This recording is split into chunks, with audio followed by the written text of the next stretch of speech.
Hey, what's up, everyone? This is Peter Jennings, and I go by CSURAM88 across the daily fantasy industry. And back in here at FantasyLabs doing another model preview. This week, we're looking at the receiver position, which I think is very interesting. And I made a specific model for the week with some different weightings than what I normally do to some degree. So I wanted to take a look at a couple guys and talk about some receivers for the week. So taking a look here over at the model, I have Vegas score at 5 points, which is a little lower than I normally go. In general, for cash games and just roster construction, I tend to err on the side of getting guys in who are in the highest scoring games, the highest pace games. But for this model, I actually didn't weight it as much to get other things in. I have opponent rating at 22 points, which I think is really important. I have projected points per dollar at 30 and projected plus minus at 28. Those three end up being a big part of my model each week. More so on projected points per dollar and projected plus minus. I weighted opponent rating a little bit heavier this week. I think that slider is going to get more and more interesting as the season goes on, as we get more data on teams. I projected ceiling at 5, so this is more of a tournament type lineup, or tournament type model that will help you make more lineups for tournaments. And I think the one thing that is interesting when you're looking at ceiling is going back and looking through game logs and seeing the scenarios in which these players have hit their ceilings in the past. And that's something that I often am looking for and trying to decipher what types of matchups really help certain players reach their ceiling. And that's something that you're always trying to do when you're trying to win GPPs. In addition to that, I have market share at 5% and I have upside at 5%. Again, trying to bake in the guys who have a more upside, potentially have a higher ceiling or a higher chance to get to their ceiling. And then I also put in market share, which is the percentile rank of a player's share of his team's fantasy production. And the big thing here is players are compared to everyone else relative to their position. So you're seeing these receivers versus the other receivers and what market share they have. So I think this model ends up spitting out some interesting results. It really highlights one thing that I think you should be looking at when looking at receivers, and that's guys who are expected to be down are going to have a lot of opportunity, especially on the receiving side. So we expect Pittsburgh, who put on a show on Sunday night, to score points. I think the Jets will be able to stop the run, but I think they're really going to struggle against the pass. So if it gets to an up-tempo, fast-paced shootout where Pittsburgh jumps ahead, the Jets are going to be in a great position to throw from behind. And Brandon Marshall is in a great spot for his price. Definitely a really high projected plus-minus. Think he's a great play at that price. And if you're going to play Antonio Brown, who I'm going to talk about in a second, certainly makes sense from a game stack correlation play as well. Second guy here is Steve Smith. Now, I have shorted Steve Smith every single week, and it really burned me last week. I'm very biased. I ruptured my Achilles 6 months ago, and Steve Smith is 38 years old, coming back from a ruptured Achilles, and it just blows me away how explosive he still is. Love seeing the passion. He's Flacco's favorite target, so I've missed on that, and this is a really interesting spot here against Washington, who's really depleted on the defensive side of the football.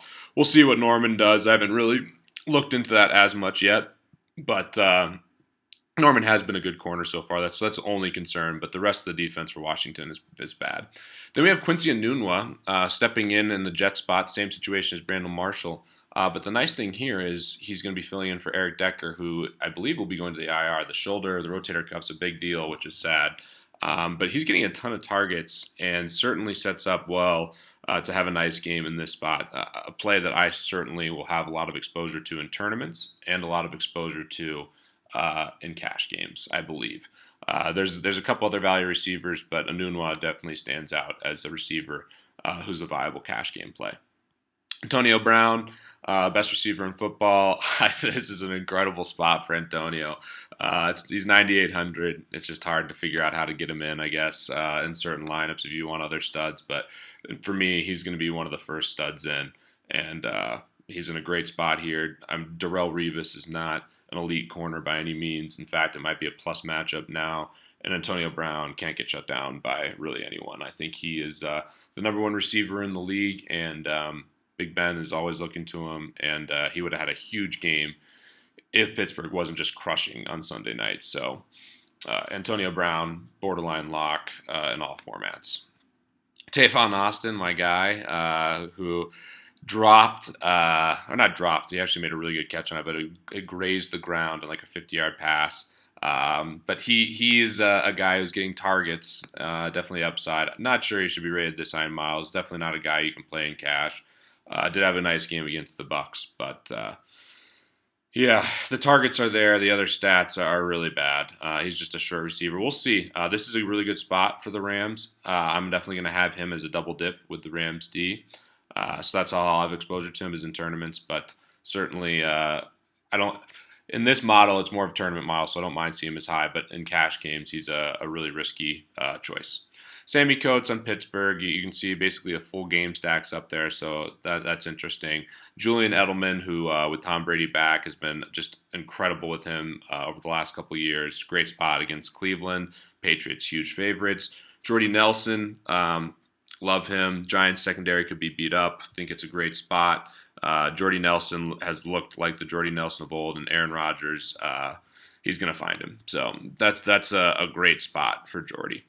Bryce Butler, definitely someone Levitan is very high on, so you'll hear that throughout the week. Definitely follow what Adam's talking about, and he's an absolute stud. Jarvis Landry, great play with Tannehill this week. I think there's a lot of opportunity for him when we take a look at his game log as well. Double-digit targets since December of last year against the Giants. He's gotten double-digit targets every single time. Lowest catch output that he's had is 6, so that's pretty freaking impressive. And you see here he has a double-digit floor. Definitely a cash game viable option. Jarvis Landry, Brandon Marshall, both excellent plays in that price range, as well as Edelman. Just scrolling through here, some other guys I expect Terrell the Gazelle Williams to bounce back. I love Devontae Parker too. We did the FantasyLabs podcast with Adam Levitan last night. Matt Brown, Matthew Friedman. Adam is very bullish on Devontae Parker. I am in a similar spot. Loved this kid in college. Was an absolute monster, and he definitely has the upside. You see here he can get a lot of targets, and this spot sets up very well for him against Tennessee, who I know did a good job against Hopkins, but I think Devontae Parker is going to get off. And then just kind of scrolling through the rest of them, I made a bold call on Emmanuel Sanders because I'm biased and a Broncos fan, but I do think he's in a good spot here. When he's not being covered by Trufant, I think he'll be able to do well. It's more of a leverage play. I really like C.J. Anderson and Denver D. But if you also want to get exposure to the passing game, I think it makes sense because I think more people will be focused on the running game. And just kind of going through the rest of the guys, I mean, there's some other people I want to point out. Mike Evans, I did this for all the slates, so if you are playing a slate that includes Mike Evans, he's one of my favorite plays. I talk extensively about him on the podcast. Terrell Pryor, still cheap, even in New England. I like him, like the athlete. AJ Green, I hit on as well. Ultimate leverage play. I don't think his ownership will be high at all. People will be paying up for Antonio, and then looking at the 7K range for receivers. So AJ Green, with his price, really falls into a nice sweet spot where his ownership will be low. We saw what happened with Julio last week when you can get a guy of this caliber who can lead, the position by 15 points. If they just have one of those huge games, you want exposure to them in tournaments. Kelvin Benjamin, another guy I think is really interesting. Will Fuller, who I've been calling a lot. I actually don't like that much this week. I'm staying away from teams against Minnesota. But yeah, that's kind of the list here, guys. You can see a lot of different players. I make a lot of different models. That's how I make a ton of tournament teams. I'm looking at different things at different positions, and I hope this was helpful. So, as always, looking to see more Fantasy Lab subscribers at the top of the leaderboard.